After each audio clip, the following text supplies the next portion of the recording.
Well, hello everybody. Today we have another awesome debate between David Enoch and Justin Clarke-Doane. David Enoch is a professor of law at the University of Oxford. He's going to be defending moral realism.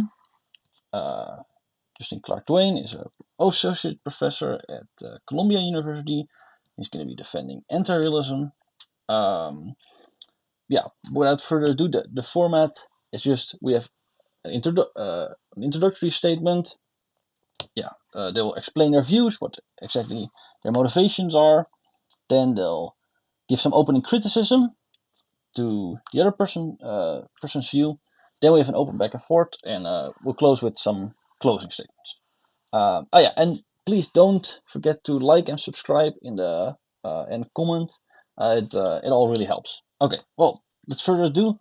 Maybe can you start by giving your opening statement? Sure.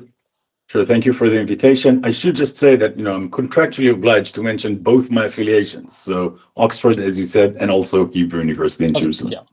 So I guess it'll be helpful, I think, to distinguish between sort of three claims at this stage. One is about common sense objectivity. Another is about the burden of argument. And then the last thing will be more directly about realism. So the starting point, I think, for me is a kind of common sense objectivity, namely that at least the most, how shall we put it, in your face kind of subjectivist, relativist views just fail to do justice to our everyday moral discourse and practice. When we say that, say it's wrong to humiliate people, we don't mean anything about social conventions. We don't mean that this depends on whether you like it or not. We don't mean that had we had other beliefs or practices, it would not have been wrong to humiliate people. What we mean is that it's wrong to humiliate people. Furthermore, we think it's true, and we clearly distinguish between what we take to be true and false claims from the moral domain. This does not yet get us all the way to realism, certainly not to my kind of realism. And in fact, a lot of the game in metaethics is played roughly in that court. So people take into account something like common sense objectivity and try to show, anti-realists will try to show how they can accommodate, or if not, explain away this feature of moral discourse and practice. But I think it's important to at least start with that.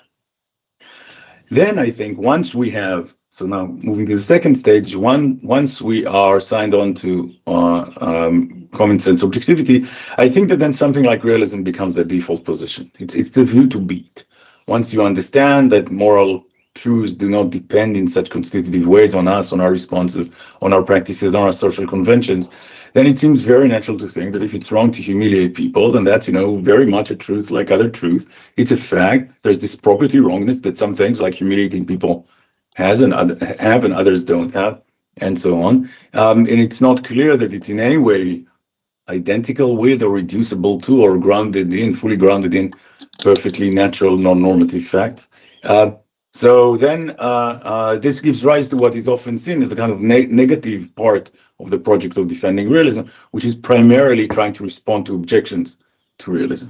And I think that's pretty much there because at least once we recognize common sense objectivity, realism is the default position. So if no objections work, we should stick to the default. That was the point about the burden of argument. Then there's also a little bit more that can be said by way of positive argument. The argument that I like focuses on deliberation and what is needed for it, what is indispensable for it. And the thought there is roughly just like, we are justified in believing in electrons because they are indispensable for explanatory project. In rather closely analogous ways, we have a deliberative project that is just as respectable as the explanatory one.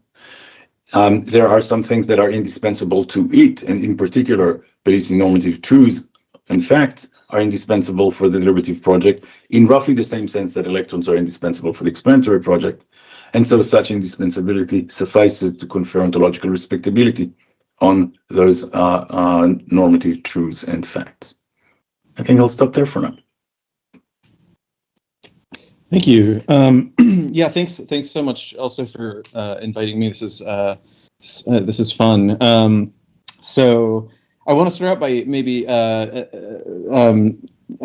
correcting you gently. I wouldn't exactly say that I'll be anyway. I wouldn't say that I defend anti-realism. I guess if you pay me enough, maybe I'll do it. But that's not what how I would put my view. The way I put my view is that I think we need to distinguish two concepts that have been, I think, conflated in a lot of metaethics historically, and not just metaethics, but in realism, anti-realism debates across areas. And one is the question of realism, which is something to do with the kind of thing that David, I think, was focusing on. Mind and language independence, convention independence. Would it have been wrong, even if I didn't think, or even if I thought otherwise?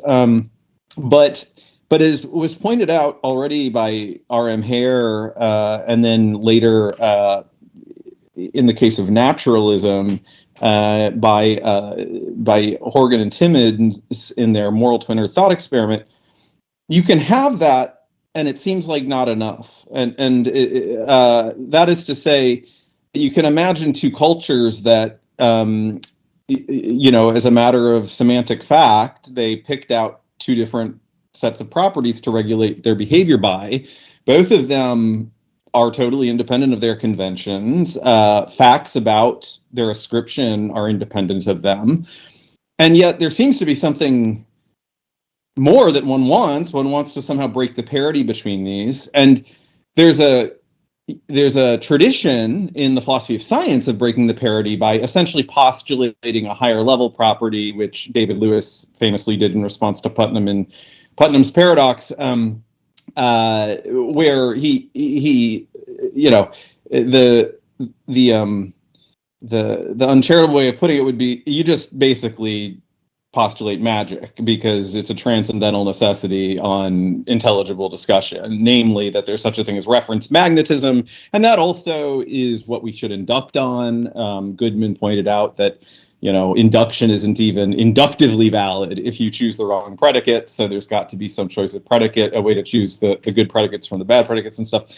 And my problem with this is that I think that this is exactly where ethics and normative areas get interesting.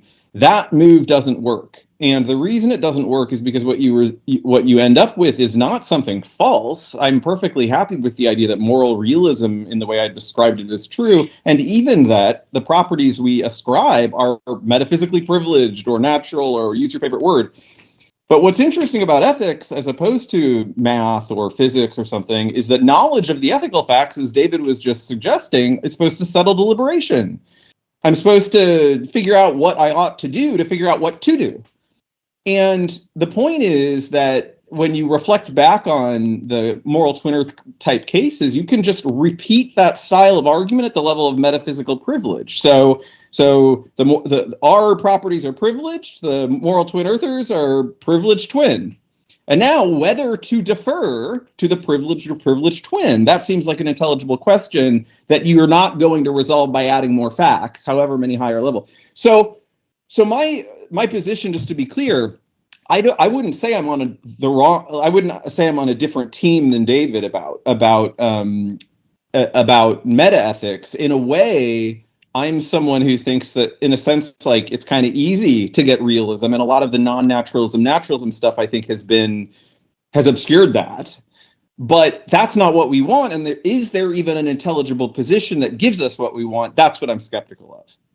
So that's how I'd put it. And the term I use for that is there a way to vindicate the objectivity, not realism, of ethics? And that's what I'm suspicious of. But objectivity is a loaded word, and it's probably better that we just don't use it here. I rest my case. Shall I respond? No further questions. What? Yeah. Shall I respond, David? Yes, please. Thanks, Justin. So the first thing that I think it's important to note is that when Justin speaks of objectivity, as he just did, it's a kind of different challenge than the common sense objectivity that I started with, right? So that I think Justin and I are on the same page with regard to that. But Justin thinks that there's this further challenge that remains when we compare, say, our moral, and then you take the whole package, right? So our moral predicates and properties and whatever. But then there are also these alternative ones for between Earthlings, perhaps, or perhaps we can run different versions of this thought experiment. And the question really is, to which moral package, or to which package, the kind of moral, do we owe our allegiance? And the problem is that you can stipulate something about allegiance owing, but there's going to be twin allegiance owing, and you can run the challenge once again. Okay, so maybe we owe our allegiance to ours, but we twin owe our allegiance to theirs, and now what determines which one of those is the one to which one wants to say, really owe our allegiance, right? But you can repeat that several times over. So this is a genuine challenge, as Justin says. It doesn't cut philosophical space along standard realist and anti-realist lines, but it definitely is an important challenge. I want to note that it's not a challenge only for ethics, so it's a challenge that applies to normativity in general. I think Justin already mentioned something about the belief case and the induction case. You mentioned Goodman. I think Strawson is also clear on this, right? So you're saying, well, induction is not supposed to be in response to Hume. Induction is not supposed to be deductively valid. It's supposed to be inductively valid, and that's fine, right? Or it's constitutive of rationality. And then one wants to say, okay, I don't know if it's constitutive of rationality as we usually use the term, but you can have the term if you want it. Sure. It's constitutive of that. How about rationality star, to which induction is not constitutive? And the point is, no, but we owe our allegiance to rationality rather than rationality star. And Justin's question strikes again. And so I really think it applies to any to normative discourse in general, which doesn't make things better. Right? It's still a challenge, but at least we can understand it better, I think, by appreciating the scope. I think the question then becomes, how powerful can metaphysics be, right? And does metaphysics have enough, as it were, to settle that throughout whatever iteration you want to go? And as you can expect, I would say that the answer is yes, but I would add something else. This specific challenge, there's an established philosophical history when a problem becomes too hard to declare it a pseudo problem, and that's a danger. But sometimes it's also the right move, and I think that here we have strong indications that something has gone wrong in our understanding of the question. The fact that the challenge seems not to entail a metaethical position, but as Justin also mentioned, as if there's something unintelligible about the whole thing. I think this gives us strong reason to think that the challenge is misconceived, perhaps based on a false presupposition. Now, it's one thing to say that; it's another to pinpoint the false presupposition, and I'm not sure that I can do that. But I would tend to go, I guess, externalist in a way here, and just say, So I'm with Lewis on his magic. I guess that's the bottom line here. Thanks. Do I just railroad in? Yeah, please. Again. Okay. Thank you. Thanks, David. Yeah, that was an admirably clear characterization, I think, of the issue.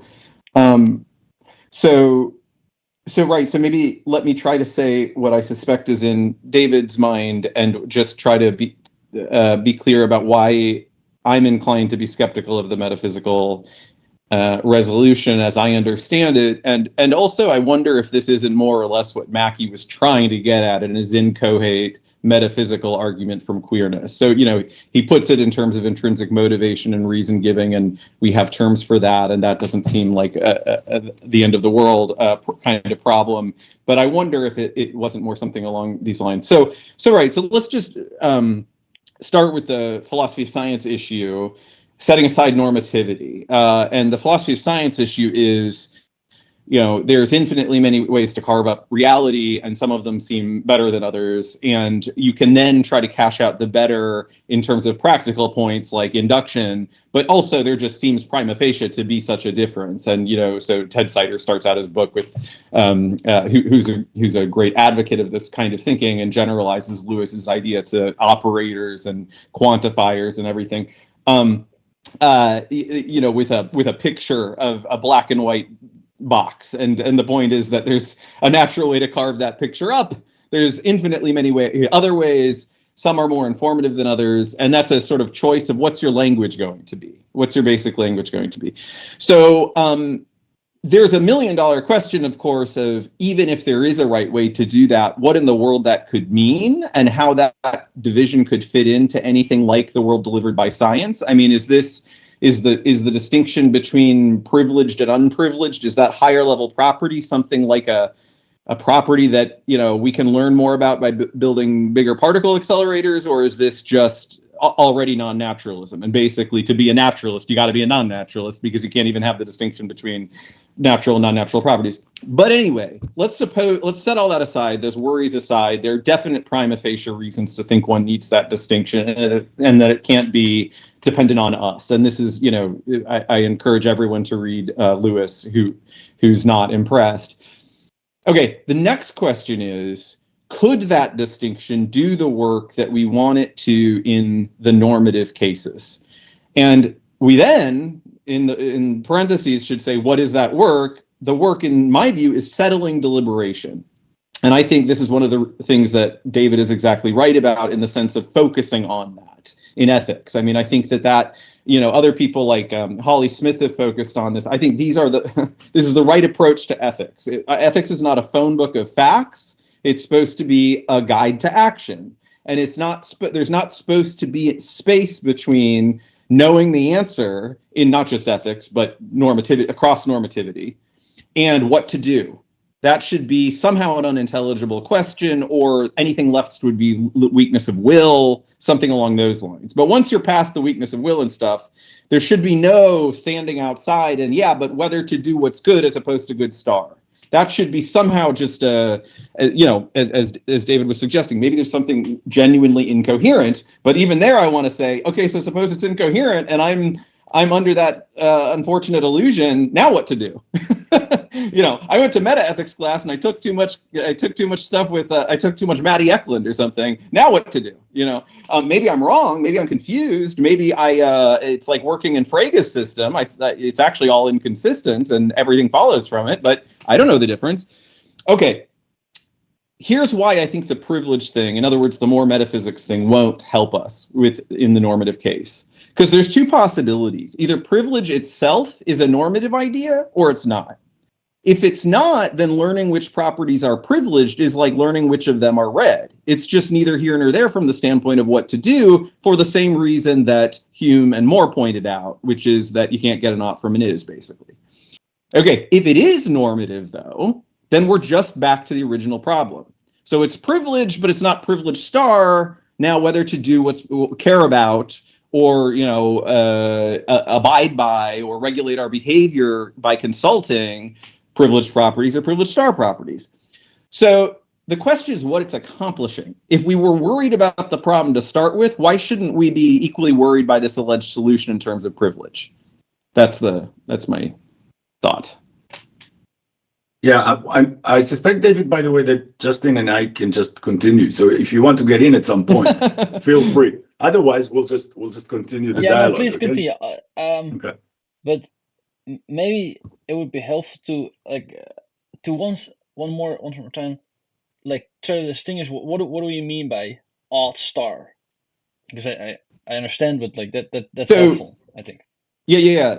So for the present purpose, all I mean is a different extension that's playing the same role in our deliberation, in the sense that we consult things in that extension in deciding what to do. So if we're talking about properties, it has an extension. If it's an ought, it's probably an operator, and an extension isn't the right thought. But in other words, a different semantic value. And the twin earth thought experiment makes precise that that's clearly intelligible, at least if you're a naturalist.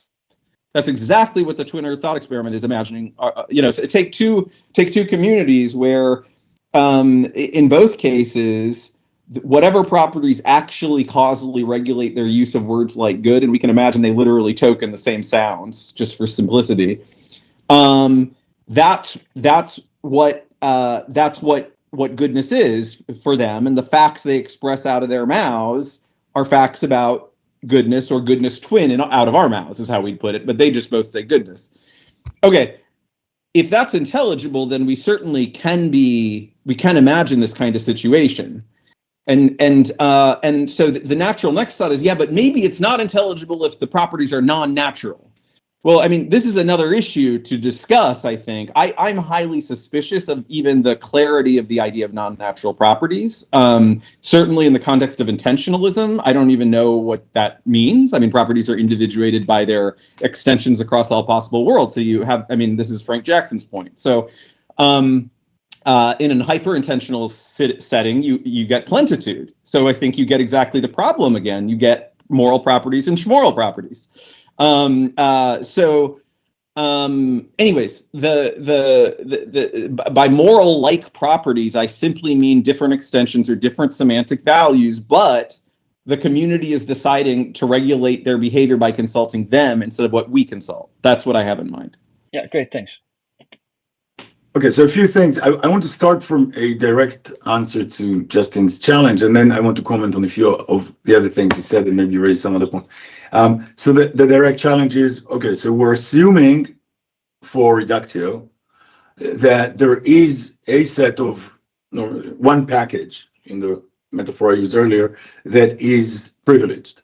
And Justin says, well, what does it mean for it to be privileged? This can either be normative or not, and there are going to be problems either way. My answer, it's definitely normative, which does not mean that it's not metaphysical, because metaphysics includes normativity. And the problem on that side, according to Justin, is, well, then the problem resurfaces about that. Why privilege is privilege rather than shrivelage or privilege star or something along these lines. And my answer is, well, it's not exactly that the problem resurfaces, it's that the pseudo problem does. Right? So I agree that in a way no progress has been made. No, but perhaps what has been made is some progress on understanding that not much progress was supposed to be made to begin with. It's not supposed to be a way of showing you that this huge challenge has been answered. It's supposed to be a way of showing you that there was no huge challenge to begin with. We managed to get ourselves into the bottle, that's all. Right? So that's the direct response. Here are a few other related things. Justin puts things in terms of the twin Earth argument.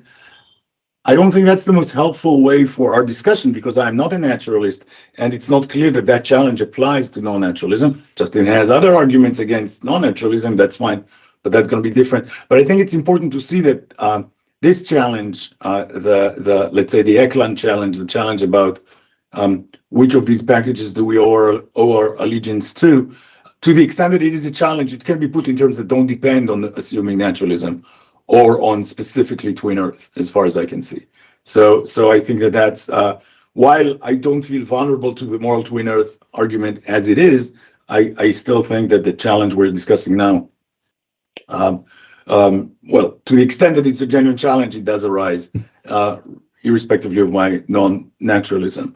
I should say I don't have a view on whether you can read it into Mackie. I would like to see the textual acrobatics needed for that, but I don't do history, and neither do you, and it doesn't really matter. Here's a question that I find, or like two points that I think are important here. One is what metaethical position does much better vis-a-vis this challenge? The answer could be, here's mine, and it does better in the following ways. That's going to be very satisfying. But if the challenge actually arises in a similar way to all remotely plausible metaethical positions or metanormative positions, then I think we are justified. That's too strong. Then I think that this somewhat strengthens the suspicion that there's something wrong with the challenge, and in particular, then of course it doesn't count significantly against any specific meta-ethical position. So I would like to hear about the alternative that does better vis-a-vis this challenge. And then, of course, because philosophical arguments for positions are always at the end of the day holistic, we would have to see what the advantages and disadvantages of such an alternative position are. So that's one point. But another, and maybe this will help us diagnose what's wrong with Justin's challenge, is Justin said at some point something like, okay, maybe I'm under an illusion, but now what do I do, right? Even if I am under an illusion because I've read too much Eklund. Now, what do I do? And you still need an answer to this. And my response to this is, frankly, this is not my job.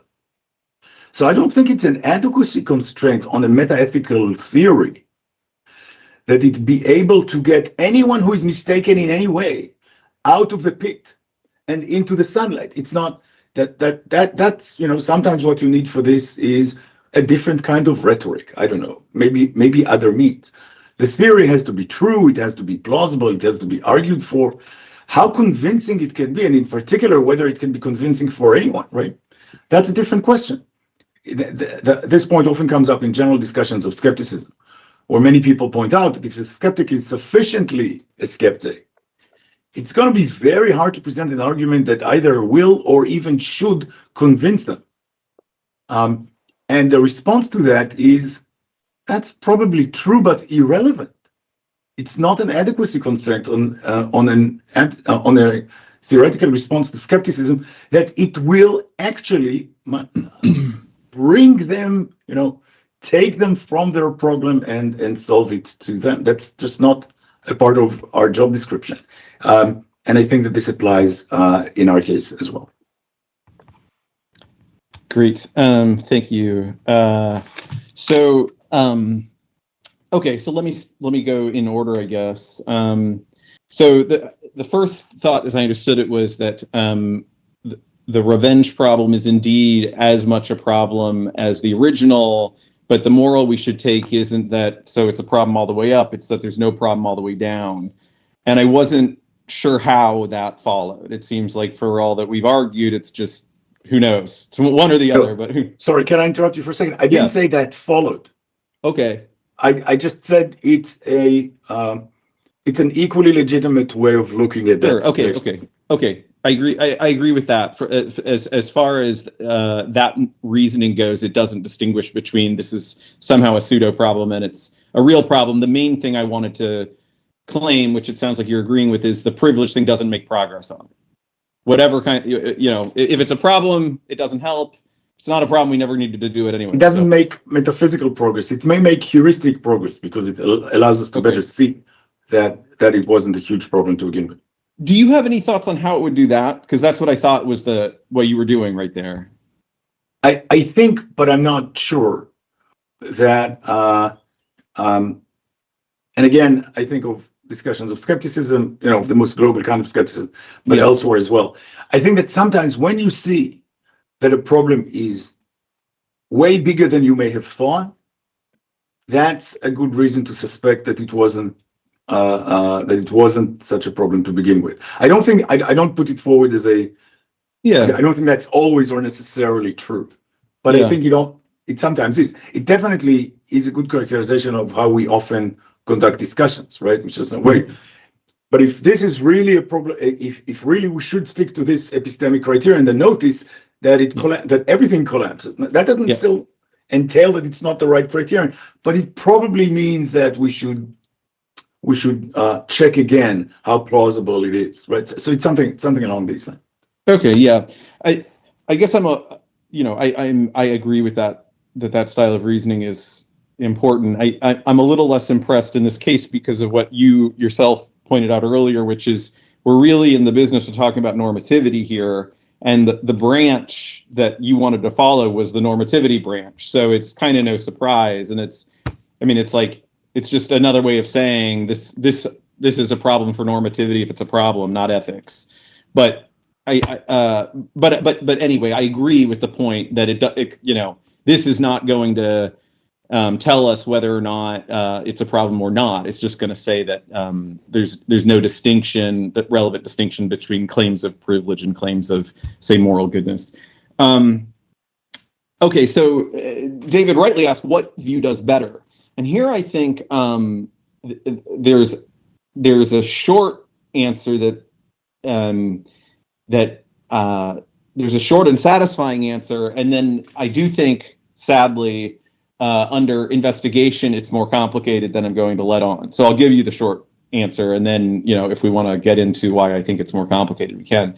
The short answer is I think non-cognitivism does better. And the reason is, if we imagine once again a case where we have candidate facts laid out before us, and these can include ethical or normative facts generally, and maybe various kinds of potential rivals. And again, by rivals, I just mean things you can think of as counterfactual values of the same language. So we could have latched on to this property that's quite like goodness, but it's slightly different, an extension or something. And had we, what would have been right would have been the way we would have been regulating our behavior would be as though we had false moral beliefs. This is where there's, I think, an important difference between the practical and the theoretical cases.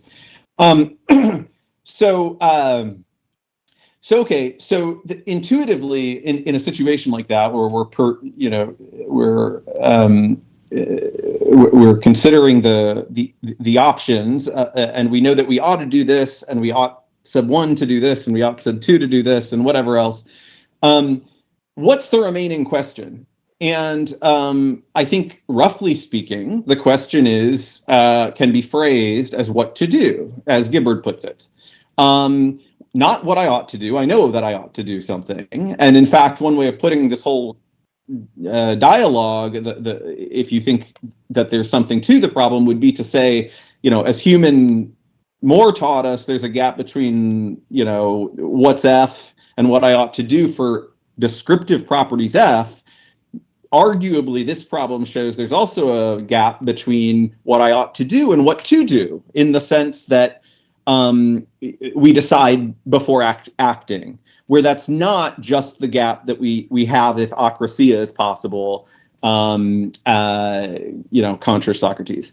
Okay, so if a view identifies the question of what we ought to do with, a decision to do it, which is essentially what Gibbard does, or maybe an imperative, do that, then it's very hard to see how you're going to come up with useful rivals. And the reason is simply that you can only do one thing in a circumstance. I mean, that's slightly misleading. There's a million things you can do, but doing one thing precludes doing anything else. And so pluralism, in some sense, doesn't arise as an intelligible possibility at the level of action as it does at the level of belief. That's the thought. Now, I repeat, sadly, I wish it weren't so, but I think under a microscope it's more complicated. But that's the initial thought. Yeah. Okay, now let me just finish by saying this thing that I think David brings up a good point. So I was intentionally obscure between two different claims that I think get systematically conflated in discussions about this kind of privilege type stuff, insofar as this stuff has coalesced into like a clear argument. And that is one kind of claim is that knowledge of the, say, moral facts or normative facts would be sufficient to settle what to do. Another would be that it's necessary. And the ignorance case is actually different, right, from the kinds of cases we were originally considering. We were considering sufficiency with the moral twin earth. I know what I ought to do, but there's this other property that I could have consulted, and so I ought to F, and I ought star not F, now what to do? But the ignorance cases, if those are real cases, which I think they are, but they're not moral, is what I would say to David, essentially. But I think they're normative cases, logical cases, for example. Those cases are cases concerning sufficiency, necessity. So I have no idea what I ought to do in the relevant sense, what I ought to infer, say. Suppose I get to take philosophy of logic, and like everyone, I'm familiar with the classical truth tables and so on, and then I make the mistake of reading up on Grand Priest's logic of paradox, where modus ponens is invalid. And okay, so call the operators I've inherited in my language logical, and let's just stipulate the modus ponens is valid using logic. Okay, but there's schlogic, which is the logic of what gets called the logic of paradox, and it has rival operators that look a lot like the logical operators. And in schlogic, you don't get to infer from P and if P then Q that Q in general. Okay, now whether to infer, or maybe you should have an infer and then shinfer, whatever. I mean, this is like, once again back to the action question, and I can only do one thing when it comes to my treatment of Q, whether to make the transition or not, and that is a question that if I'm in the fog of philosophy of logic, it still seems like I do make that kind of deliberative choice all the time. And it's not just random. I don't just, I take a bunch of philosophy, I'm confused, I don't know what to think. There seems to be then an intelligible question, in some sense of intelligible, what to think. It's not, in other words, like I just throw up my hands and guess. Or it might be that I remain agnostic, but that's somehow a choice that is dictated to me by considering the evidence or something. So the point on the last thing is just to distinguish. Our original case actually doesn't. We don't need to take a stand on this case, which I agree brings in a bunch of additional complications because it concerns sufficiency. But I happen to have the view also that the necessity fails because I think we can decide what to do without knowing what we ought to do, and not merely in the sense that we can do something. But that's it. But I should flag that's a different issue, and I was obscure about that. Yeah, it actually sounds interesting. I'd like to hear more about this last point, but first, sort of two more general things. So about the non-cognitivist non-cognitive adoption. So one thing we could do now is discuss some of the problems of non-cognitivism. I suspect that is best left for another occasion. But I want to highlight at least one thing. So you may recall that in my opening statement, before Justin hijacked the discussion to the discussion of this specific kind of challenge, I started from common sense objectivity. And it turns out that non-cognitivists, it's not that they cannot accommodate common sense objectivity, but that they have to do some things in order to accommodate it. And those things don't tend to be very simple, or I would say extremely satisfying. So I just want to note this as a kind of, I suspect you will differ about how satisfying they are, but I suspect you won't differ about them being further resources and so further commitments, right? So if the non-cognitivist view, after all, the challenge we have been discussing here, because of Justin's enthusiasm, is just one of the desiderata, if any, right? From a metaethical theory, assuming we want to accommodate common sense objectivity, non-cognitivists are going to have to take some more stuff on board, and it's not at all clear that the stuff they're going to have to take on board is going to be plausible. So, for instance, this is where discussions of quasi-realism come in, and so on. A whole can of worms there. But I want to mention another point, and maybe that's a point that comes more to the heart of the matter, and maybe that's also a way of trying to be less promissory and more sort of make good on it regarding the pseudo problem line, and that's about the gap between having come to believe that I ought to phi and having come to intend to phi. Or something like this, or asking myself what I ought to do and asking myself what to do. And this gap is, you will recall, very crucial for Justin and for this kind of line. And there's a way in which it is uncontroversially there. That's something that Justin mentioned, at least when it comes to acrasia, right? So I can certainly, taking a third-person perspective, either about other people or about my own, say, past self, it certainly makes sense, right? So I can say, I realized that I ought to quit smoking, but I still had another cigarette, right? And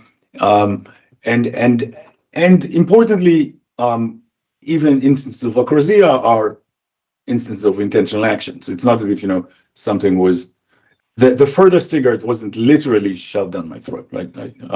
I took it with intention. So all of this is fine. But when I deliberate, and I'm going to do a little bit of phenomenology now. So the rules of the game are you should try to do it yourself, right? You have to run it on yourself in the first person. And another rule of the game is that it's not impossible for different people to have different phenomenologies. But the question now is, so you're trying to decide whether or not to do something. You've come to the conclusion that you ought to do it. Do you still feel the gap? Do you still, of course, you know that you may not succeed in doing it, you may be weak-willed, all of that's a given. But is there further room for deliberation? And this is actually crucial, right? Because Justin and I are on the same page about settling deliberation being the name of the game here. So the question is not whether things remain. The question is whether things remain as a part of settling deliberation. And when I run this on myself, I just can't find something that's left there. Now I know what Justin can say, right? Justin can say, wait a second, but there's this other thing. You settled on the fact that you ought to do it, but you haven't, but you also know that it's not the case that you ought to start to do it. And now you need to decide which one is that. There's already something very unnatural in that setup, right? Typically, most deliberators have not read Eklund, right? Nor is it a requirement for proper deliberation to have mastered this kind of argument. So it's possible that still this kind of argument exposes a problem that's there in our deliberation all the time. I'm not saying it's impossible, but I am saying that if you are with me on the phenomenology, so imagine asking yourself what you have to do and so on, do you feel that deliberation has come to an end, or do you feel that an important extra step is missing? And if you're with me on the former of these being the more accurate phenomenological characterization, this, I think, does strengthen the thought that the more specific kind of scenario that Justin is so concerned with is more about a pseudo problem than about a genuine problem with settling deliberation.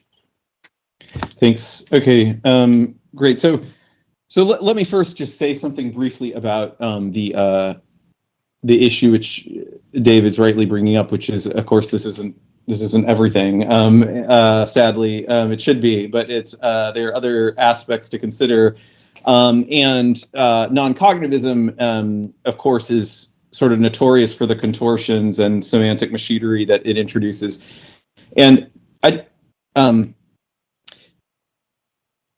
there's a lot to say about that, because it might seem, given everything I've said, that I'm some kind of card-carrying non-cognitivist. And I actually think the non-cognitivist tradition has been largely misguided by focusing so much on semantics. I think that's kind of the wrong approach.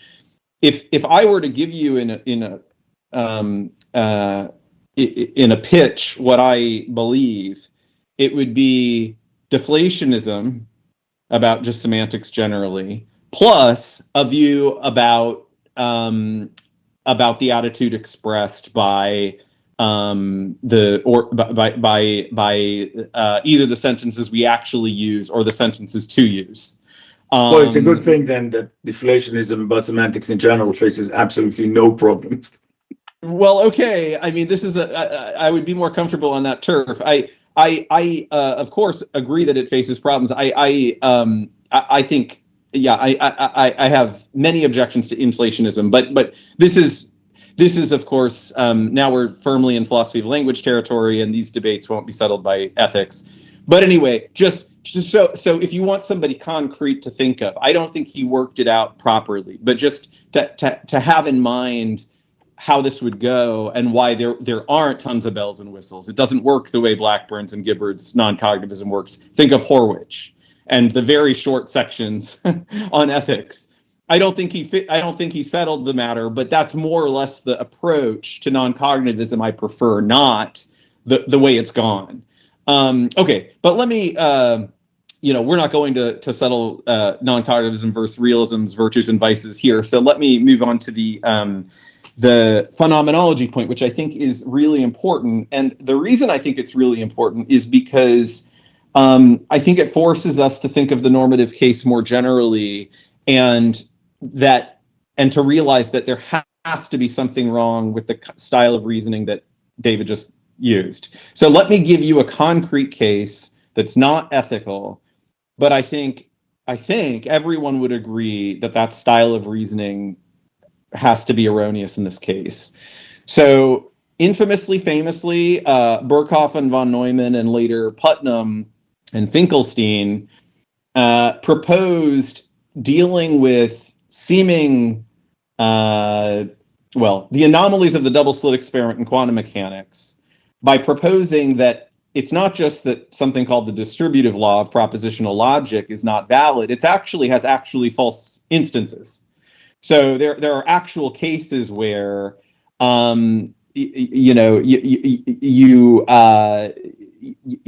that P and Q1 or Q2 or Qn, but you can't then go P or Q1 and P or Q2 and similarly with or and flipped. Okay, so we don't have to get into whether or not that's a plausible approach. There have been interesting defenders of that view, like Hughes, and there are textbooks written on the basis of the idea that quantum logic is the right way to approach logic. What's important here is what kind of debate was that? It was not a debate about, it certainly wasn't a debate about semantics or the meaning of or. No one, I think, would have claimed, and certainly no one appealed to any linguistic evidence to suggest, that the ordinary sense of or doesn't satisfy the distributive law. So insofar as this proposal was made, it was not made as one about what words mean, or what's part of our concept, or what we're entitled to believe if we believe other things or something. It was a proposal to change our concepts. The proposal was, instead of using classical or, there's another term that looks just like classical or, but it behaves differently. And Putnam himself draws an exact analogy to the geometric case when, we moved from Euclidean to then Minkowski and then to variably curved spacetime, which all use the same terms like line and point and so forth, but they get interpreted differently. And nobody would have said, like, oh, relativity is wrong because I analyzed my concept of line and the parallel postulate's true of that. So QED, fine. Okay, have the word line. I'll take Schlein. And the point is, there's stuff just like lines, and these are the things that light rays follow, and it's not the case the parallel postulate holds of light rays. Okay, so whether or not you think quantum logic is right or wrong, suppose you sit on a philosophy of physics course taught by, say, Hughes, who was an advocate of quantum logic, and he makes the case and so on, and you're faced with a classically valid inference involving the distributive law. It's true, and it was true before I took the class, that I don't need to ask myself this meta question about logic in order to make the inference. I just help myself unreflectively to an answer key throughout my day when it comes to basically all normative issues. And I only ask whether the answer key is the real answer key in reflective contexts. So this is exactly why people distinguish in logic the unreflective from the reflective inferences. A reflective inference would be like, okay, so modus ponens is classically valid, but it's invalid in the logic of paradox. All things considered, I think the logic of paradox handles the paradoxes better, so I'm going to refrain from making that inference. That's a kind of level of self-consciousness that's very unusual and only happens among the rarefied few who have ever even heard of the logic of paradox. But that does nothing to show, that sociological point does nothing to show that knowledge of the classical validity settles what to infer. It will, in fact, lead causally to your inferring that. But if you add the premise that it doesn't, say, schlogically follow, because in the logic of paradox it's invalid, you have all of a sudden upset the inference. And, in ordinary logic, that would be called weakening. You can't make a valid argument invalid by adding premises, but that's what we just did if that, in fact, upset the inference. So in other words, the inference from, okay, P, and if P then Q, hence Q, or P, and if P then Q, it follows that Q, therefore Q. If that were a valid inference and weakening holds of that kind of transition, then you can't cut it off by telling me, yeah, but it doesn't validly follow. But you add that, and all of a sudden I need to rethink the case. It's an unusual situation because there aren't many philosophers of logic in the world, and it's a good thing because if there were, we'd all be stuck at our doorsteps wondering what to do. But that seems to me as irrelevant as the fact that hardly anybody thought about quantum logic, and yet once you do, there's an intelligible question of whether or not to infer in accord with the distributive law, and that's not a question about our concepts. It's not analytic. It's not a question that was settled beforehand in any useful non-causal sense. So that's what I'm thinking. Yeah, no, I agree, of course, that in such cases it's not going to be about analyzing our concepts. But here's a general methodological point. We are in the process of assessing competing philosophical accounts. Some of these are going, for instance, to declare some problem, pseudo problem. Maybe we lose some points when we do that. But the question is, do we lose enough compared to the advantages of such views and disadvantages of other views, and so on? Right. So it's the usual philosophical game, as far as I can see. Given this game, if there is a central feature of our normative deliberation that non-naturalist realism or some other view cannot get right, cannot accommodate, this counts heavily against it. If it is perfectly fine with how we deliberate all the time, but there are these exceedingly weird cases that are still in need of accommodation, but that it has to accommodate in some weirder way, maybe we lose some points, but very few. It's nowhere near the kind of dialectical price that is involved if you miss a central feature of our practice with normativity, including our deliberative practice. So I want to be clear about what I am and what I'm not saying here. I'm not saying that this means that there's no problem, or that the fact that these problems arise in the real world only once every scientific revolution makes it the case that we don't need an account of them. Of course we need an account of them. But if that account is going to be somewhat convoluted, somewhat artificial looking, that's going to be a much less serious worry about the theory. Much less is going to be needed in order to compensate for it by way of other advantages than if it had been about our everyday phenomenology. And it just isn't. In our everyday phenomenology, so I was being more modest earlier using the singular first person in my phenomenology, but I'm willing to stake out, at least to an extent, that for the vast majority of cases of deliberation, the need just does not arise. So we need an account of what to do in the cases, few and far between though they are, in which the need does arise, but the amount of leeway we have on coming up with theory-laden, not perhaps the most natural ways of making sense of them, we have much more leeway than we otherwise would. And I would say, by the way, I know very little about these discussions, but I think that the best way of making sense of them would be as normative. So we're, in a way, going back to square one. Yeah, okay. So, yeah, it's a little hard to know how to make progress at this kind of juncture. Because, yeah, I agree.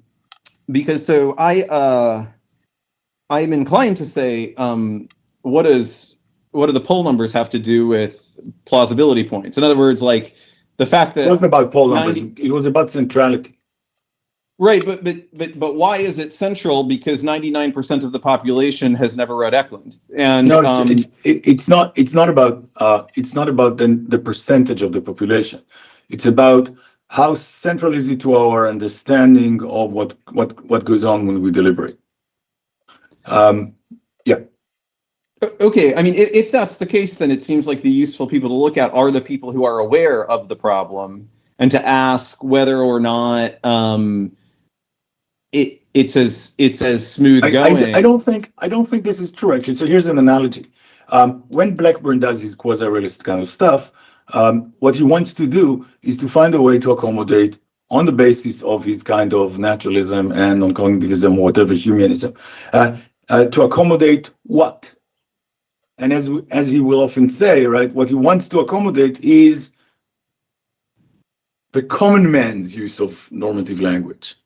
And then you can say, well, but wait, when we do metaethics, we also think this, this, and that. And he can respond by saying, oh, I have no business accommodating your hyper-theoretical philosophical stuff.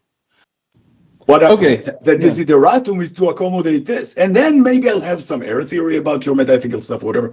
But the thing to accommodate is precisely the not fully reflective.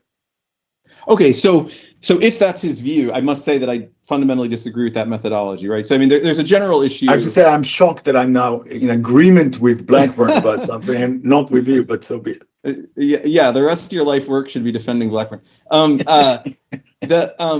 Yeah, so I mean, look, there's a general, as you know, methodological debate that cross-cuts all sub-areas, which is something like how deferential we should be to the target. And so in all the philosophy ofs, this arises, right? So there's philosophy of physics that's super kind of like, study what physicists do and then, kind of clean it up. And then there's others who are willing to criticize physicists and think they're confused about, say, the measurement problem or something. I'm firmly in the second camp. I got nothing against physicists, and I got nothing against the common man, which I consider myself one of the common men. But I think, like Nietzsche, we can always evaluate the value of these concepts, so to speak, and we can always evaluate similarly a practice that's fully formed and might be successful by its own lights, because it might be that there's a better practice to replace it with. So anyway, none of that is supposed to be some kind of knockdown argument. It's more, again, just to reiterate that I think it's hard to know exactly what to do at this juncture in a conversation, because we get to really basic questions about method and philosophy. But let's see, there was, I thought, one thing I wanted to, but the one thing I did want to say was, I mean, where we started, if I understood, was whether there's an intelligible problem here at all. And we at least explored the idea that, this going all the way up point cuts equally in the direction of there being no intelligible problem, or there being a problem and it goes all the way up. And it sounds like what you're saying now is if we grant you that there's some relevant sense in which these are kind of irrelevant cases, I can't help but think of like Russell's paradox, and that was a common reaction to among mathematicians was who cares about the set of all sets? I never think about the set of all sets. I certainly am not worried about the set of all sets that don't contain themselves, And Russell and Hilbert and Zermelo and all these people got very worried about it because, of course, if you have a schema that says, give me a predicate, I can collect the things that satisfy it, and you have no other story about what a set is, because that sure looks like, what is a set? It's like the set of numbers is just the even numbers is just the things that satisfy the predicate being even and a number. So if that doesn't work, something fundamentally is wrong, and you have to, it seems like, go into the cellar and deal with the plumbing before you flush any more toilets. And my feeling is similar about metaethics. Like the Baroque questions, I don't see as peripheral to the first order practice, and I don't know of a useful way to kind of assign points to them so that you can kind of, even though we have no answer to them, bracket them for the time being, because after all, there's so many plausible things about the picture. I mean, like if you think about something like, you were mentioning scientific revolutions.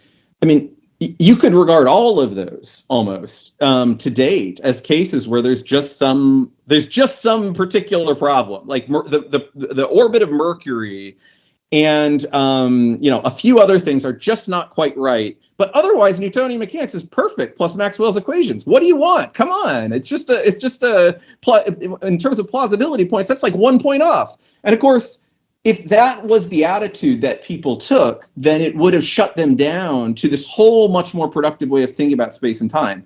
So anyway, I guess my question is, what is the convoluted or seemingly artificial resolution to the problem. I mean, as it stands, it seems like there's none. It's not like the perturbation of Mercury case where you can, postulate a planet that we haven't noticed yet or something. I don't know what the solution could be. It seems to me like, for any fact, we can always ask ourselves whether to regulate our behavior by consulting it. And that's whether it's normative or non-normative. And if so, then there's a deliberative distance between knowledge of the normative facts and what to do. So I guess I just wonder, let's grant you, for the sake of argument, that it kind of counts as let's take the ordinary mathematician's attitude towards Russell's paradox. This is like a Baroque case. I got to live my life. This has a lot of plausibility behind it. I'll give you an answer. It's just going to be kind of convoluted and maybe not plausible on its own. What is it, though? Yeah. So I'm not going to argue with you about the history of scientific revolutions. Don't know enough about that. I suspect there's more than one way of reading this mathematician's response to Russell. One is as, defending their continuing to flushing toilets. And that sometimes I think is okay.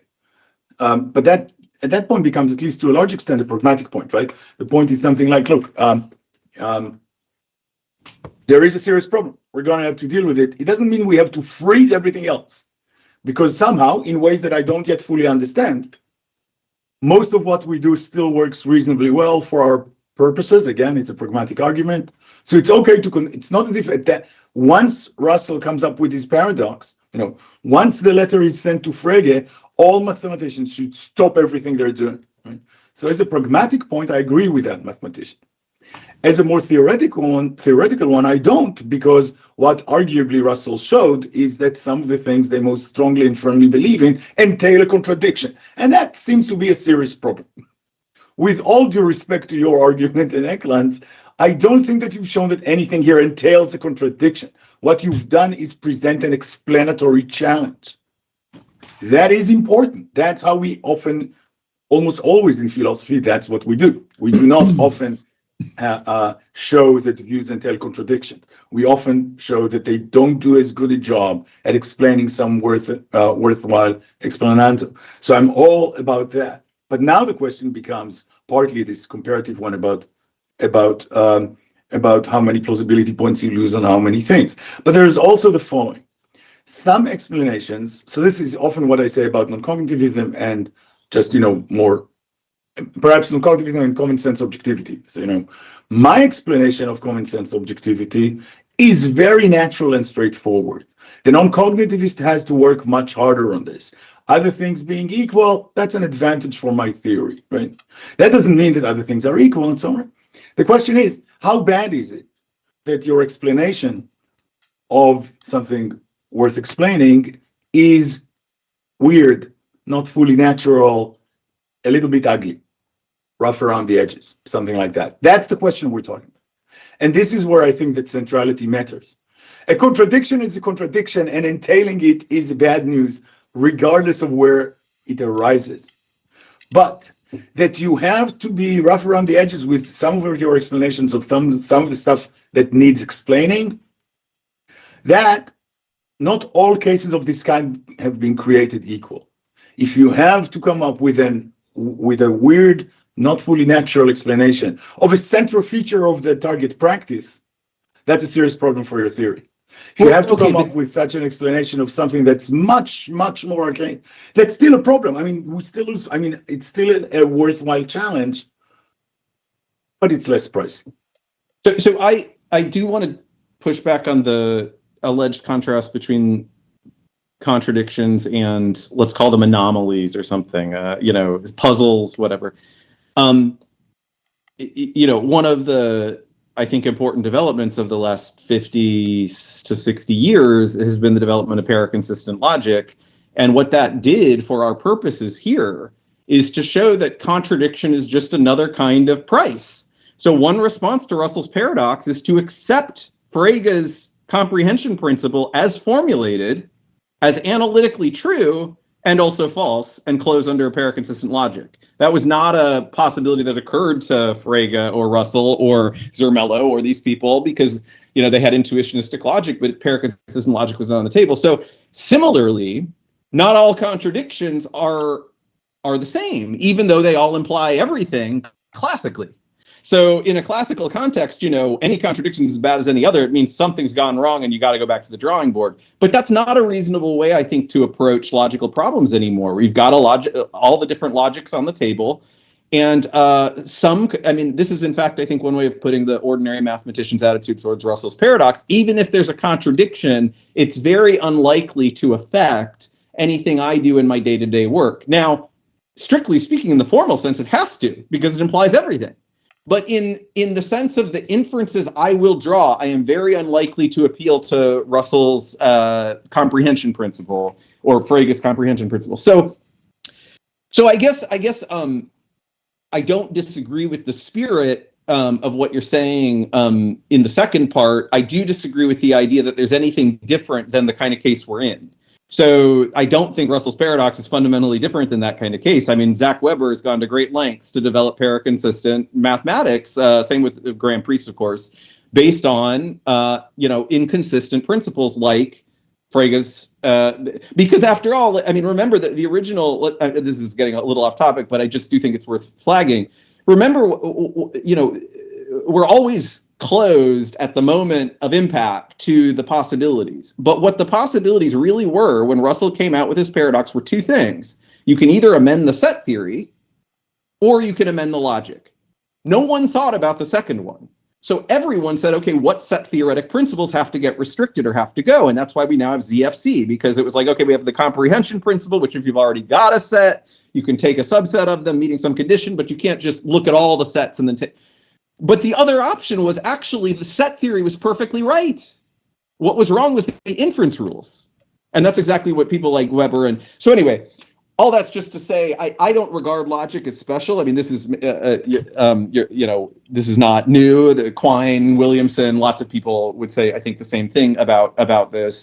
So I think contradictions are bad news because I'm not myself a dialetheist, but I don't think they're somehow in a different category than everything else. Like they somehow, it's a whole thought or something. Do you agree it's a piece of especially bad news?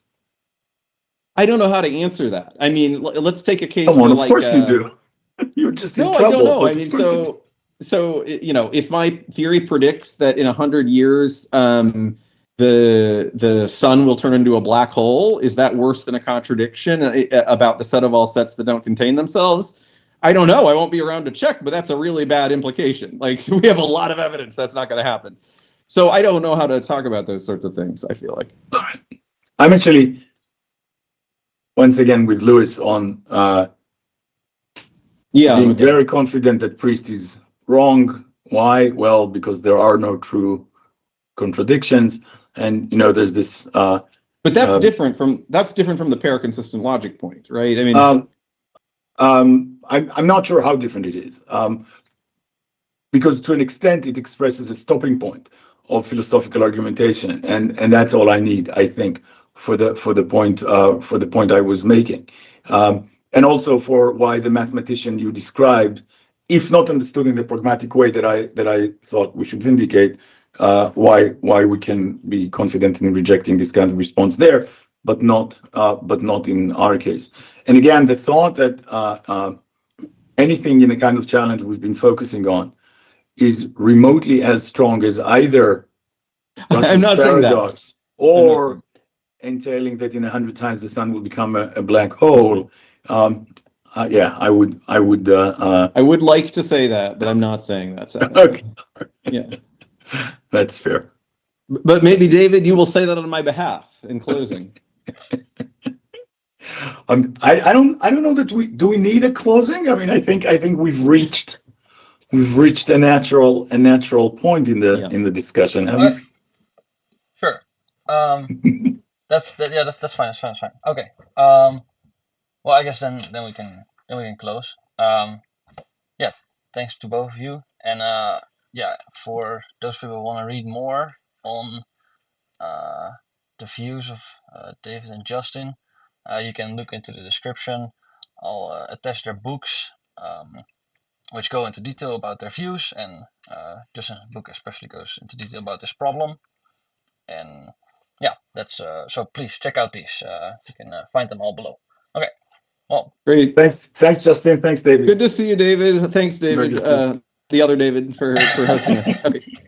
thanks. Bye. Bye.